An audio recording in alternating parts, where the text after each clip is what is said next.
रात के 12:30 बज चुके थे। होटल सहारा के कमरे नंबर 67 में बैठी अंतरा घड़ी की सुइयों को घूर रही थी। उसकी उंगलियां बेचैनी में मोबाइल की स्क्रीन पर नाच रही थी और दिमाग में एक ही सवाल गूंज रहा था, आखिर मिस्टर शैडो है कौन? क्यों उन्होंने आने का वादा किया लेकिन अब तक नहीं आए? अंतरा होटल सहारा रूम नंबर 67 में अंतरा मिस्टर शैडो का इंतजार कर रही थी। मिस्टर शैडो के रात के आने का समय काफी देर पहले ही बीत चुका था, लेकिन अब तक वो नहीं आए थे। अंतरा ने अपना फोन उठाया और मिस्टर शैडो को टेक्स्ट किया कि आप कब तक आ रहे हैं, लेकिन बहुत देर तक उसका कोई रिप्लाई नहीं आया। उसके बाद अंतरा ने उसे कॉल किया, लेकिन नंबर बंद आ रहा था। अंतरा सोच में पड़ गई कि आखिर इस आदमी पर भरोसा करना चाहिए या नहीं। थोड़ी देर और इंतजार करने के बाद भी जब मिस्टर शैडो नहीं आए तो अंतरा ने सोचा कि बहुत लेट हो गए हैं, इसलिए शायद मिस्टर शैडो आज नहीं आएंगे।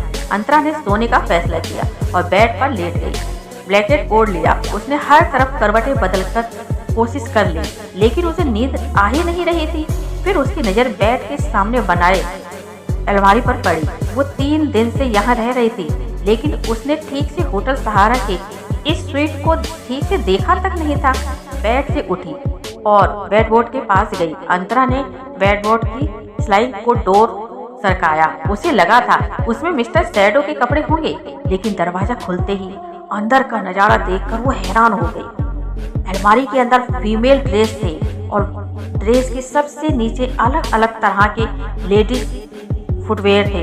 अंतरा तो ये सब देखकर चौंक गई। उसने फोन पर मैसेज टोन बजा। उसने तुरंत जाकर अपना फोन उठाया और मैसेज पढ़ा। सारे कपड़े तुम्हारे साइज के हिसाब से बने हैं, और मैसेज के नीचे लिखा था द शैडो। मैसेज पढ़कर अंतरा के चेहरे पर हल्की सी मुस्कान आ गई। उसने रिप्लाई देने के लिए मैसेज टाइप करना शुरू किया, लेकिन कुछ शब्द टाइप करने के बाद उसने डिलीट कर दिए और फिर हिचकिचाते हुए मिस्टर शैडो को कॉल किया। रात के 2 बज गए थे, फिर भी मिस्टर शैडो ने तुरंत फोन उठाकर कहा, हाय अंतरा। वही मोहक और दिलकश आवाज अंतरा के कान में गूंजी।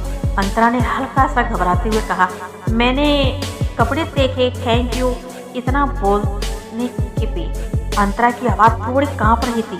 तुम्हें सब पसंद आया? मिस्टर शैडो की आवाज आई। अंतरा ने कहा, हाँ पसंद आया। वो सोच रही थी कि दुनिया में कौन सी ऐसी औरत होगी जिसे नए कपड़ों से भरा पूरी अलमारी पसंद नहीं आएगी, लेकिन अंतरा ने अपनी जिंदगी में कभी इतने कपड़े लेने के बारे में सोचा तक नहीं था, क्योंकि वो अपनी पढ़ाई अधूरी छोड़कर ही काम पर लग गई थी। गायत्री की विदेश की पढ़ाई का खर्च ही इतना ज्यादा था कि वो अपने लिए पैसे खर्च करने का सोच भी नहीं सकती थी। और जब उसकी रुद्र से शादी हुई तब उसे कमाने की जरूरत ही नहीं थी, लेकिन इतना रईस खानदान होने के बावजूद भी अंतरा की सास इतनी लोभी थी कि हर छोटी मोटी चीजों के लिए उसे अपनी सास से पैसे मांगने पड़ते थे। उसकी सास हर एक पैसे का हिसाब मांगती थी, क्योंकि उसे डर था कि कहीं अंतरा अपने मायके वालों को चोरी छुपे पैसे ना दे दे। कहने को तो अंतरा एक मल्टीनेशनल कंपनी के सीईओ की बीवी थी, लेकिन घर में उसकी औकात किसी नौकर से ज्यादा नहीं थी।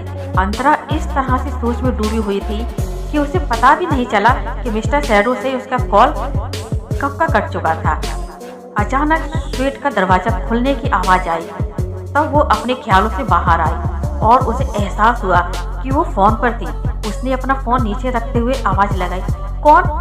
अंतरा बेडरूम में थी, इसलिए उसे नहीं दिख रहा था कि रूम में कौन आया था इस वक्त, और कौन हो सकता है अंतरा? अंतरा को मिस्टर शैडो की धीमी आवाज सुनाई दी। उसके बाद वो बेडरूम के दरवाजे के अंदर आए। अंतरा ने देखा कि मिस्टर शैडो ने अपने सर से लेकर नाक तक एक मास्क पहना हुआ था। वो समझ गई कि अपने चेहरे को छुपाने के लिए मिस्टर शैडो ने ऐसा किया। आखिर ये मिस्टर शैडो कौन है और अंतरा से ये क्या चाहते हैं? क्या अंतरा बड़ी मुसीबत में फंस रही है या इसका कुछ और ही मकसद है? अगले एपिसोड में देखेंगे कि मिस्टर शैडो कौन है। मिलते हैं, तब तक नमस्कार।